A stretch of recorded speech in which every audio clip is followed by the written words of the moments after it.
Simak aturan baru kinerja PNS. Berlaku mulai 1 Juli 2021.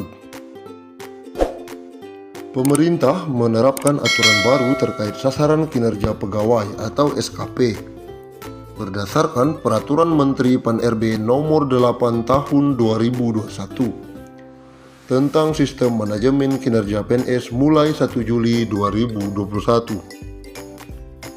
Direktorat Jenderal Kinerja ASN BKN sudah menggelar bimbingan teknis penerapan sistem informasi e-kinerja terintegrasi pada tanggal 27 sampai 29 April 2021 lalu di Double Tree Hotel, Jakarta terkait implementasi aturan baru itu. Deputi Bidang Pembinaan Manajemen Kepegawaian atau PMK BKN Haryomo Dwi Putranto menegaskan, per 1 Juli 2021, ketentuan penyusunan SKP berdasarkan Peraturan Menteri Pan-RB tersebut sudah harus diterapkan. Dalam Peraturan Menteri Pan-RB Nomor 8 Tahun 2021 dijelaskan, sistem manajemen kinerja PNS bertujuan untuk menyelaraskan tujuan dan sasaran instansi atau unit kerja atau atasan langsung ke dalam sasaran kinerja individu. Nantinya hal tersebut menjadi dasar pengukuran, pemantauan, pembinaan kinerja dan penilaian kinerja serta tindak lanjut hasil penilaian kinerja. Dalam pasal 6 peraturan tersebut disebutkan penyusunan rencana SKP dilakukan secara berjenjang dari pejabat pimpinan tinggi atau pejabat pimpinan unit kerja mandiri ke pejabat administrasi dan pejabat fungsional. Untuk menyelaraskan kinerja tingkat jabatan pimpinan tinggi ke jabatan di bawahnya, serta pembagian tugasnya dilakukan dengan metrik peran hasil. Analis Kepegawaian Madya BKN Samsul Hidayat mengatakan penyusunan SKP dilakukan dengan dua metode, yaitu dasar atau instansi atau pengembangan sampai tahun 2023. Dijelaskan Samsul, kronologis penyusunan SKP meliputi model inisiasi dan mode pengembangan. Untuk SKP jabatan pimpinan tinggi, mode inisiasi diawali dengan penyusunan rencana SKP, review SKP, dan penetapan SKP. Sedangkan untuk penyusunan SKP jabatan pimpinan tinggi, model pengembangan dilakukan dengan menambahkan perspektif penerima layanan, stakeholder, proses bisnis, dan anggaran.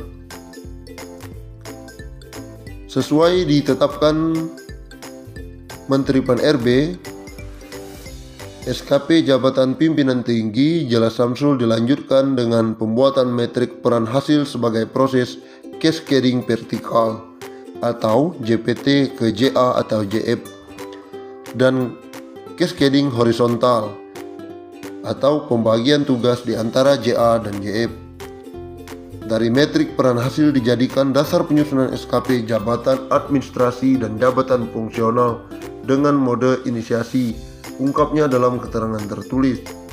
Mode inisiasi yang dimaksud adalah sebagai berikut: 1. Rencana SKP atau JA atau JF.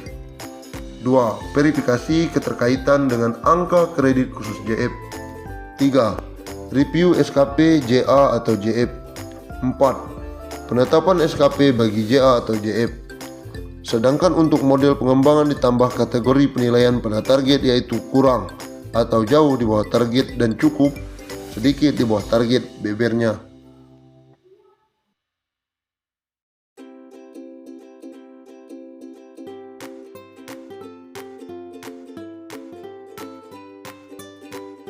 Pemerintah tengah mengebut pembahasan skema baru gaji PNS beserta tunjangannya. Dalam skema tersebut akan ada kenaikan tunjangan cukup besar. Hal yang sama juga berlaku untuk ASN lainnya, baik TNI maupun Polri.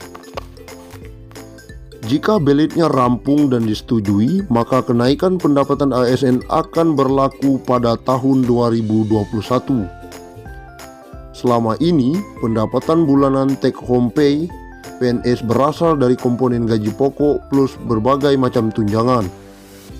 di mana tunjangan paling besar abdi negara berasal dari tunjangan kinerja atau TUKIN. Menteri Pendayagunaan Aparatur Negara dan Reformasi Birokrasi, Menpan RB Cahyokumolo mengatakan, dengan skema kenaikan tunjangan pegawai ASN golongan paling rendah bisa mendapatkan gaji take home pay minimal antara 9 juta rupiah hingga 10 juta per bulan. Insya Allah, harusnya tahun ini karena ada pandemi COVID-19, tunjangan ASN juga kita tingkatkan maksimal. Jadi pegawai paling rendah ASN itu bisa minimal 9 juta hingga 10 juta, kata Cahyokumolo. Cahyo mengatakan, kenaikan tunjangan ASN baik PNS maupun anggota TNI dan Polri ini tidak diikuti oleh kenaikan gaji pokok. Dengan kata lain, pemerintah hanya melakukan perubahan pada skema tunjangan yang akan diterima. Selama ini, tunjangan terbesar ASN baik PNS maupun TNI Polri berasal dari tunjangan kinerja atau TUKIN. Sebab skema yang diberikan pemerintah berupa kenaikan dana pensiun. Menurut Cahyo, kenaikan dana pensiun tersebut sudah dihitung oleh pihak Kemenpan RB dan PT Taspen Persero atau dana tabungan dan asuransi pegawai negeri sipil. Ini saya kira tugas kami di Kemenpan RB dan Ibu Menteri Keuangan Sri Mulyani bahwa memang gaji pokok tidak mungkin naik karena menyangkut pensiun, ujar Cahyo. Tapi kami dengan mitra kami, Taspen sudah menghitung dengan baik. Ada subsidi pensiun yang akan ditingkatkan, kata Cahyo. Sementara itu, PLT Kepala Biro Hubungan Masyarakat Hukum dan Kerjasama BKN, Pariono, menjelaskan, proses perumusan kebijakan tentang gaji, tunjangan, dan fasilitas PNS merujuk pada amanat pasal 79 dan 80 UU ASN hanya terdiri dari komponen gaji dan tunjangan. Formula gaji PNS yang baru akan ditentukan berdasarkan beban kerja, tanggung jawab, dan risiko pekerjaan. Implementasi formula gaji PNS ini nantinya dilakukan secara bertahap. Sementara formula tunjangan PNS meliputi tunjangan kinerja dan tunjangan kemahalan. Rumusan tunjangan kinerja didasarkan pada capaian kinerja masing-masing PNS. Sedangkan rumusan tunjangan kemahalan didasarkan pada indeks harga yang berlaku di daerah masing-masing.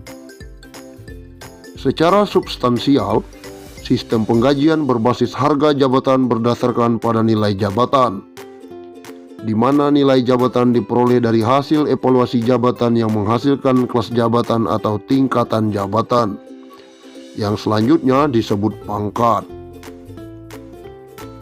Pariono mengatakan pengaturan tentang pangkat PNS saat ini masih terkait dengan PP nomor 7 tahun 1977. Sebagaimana telah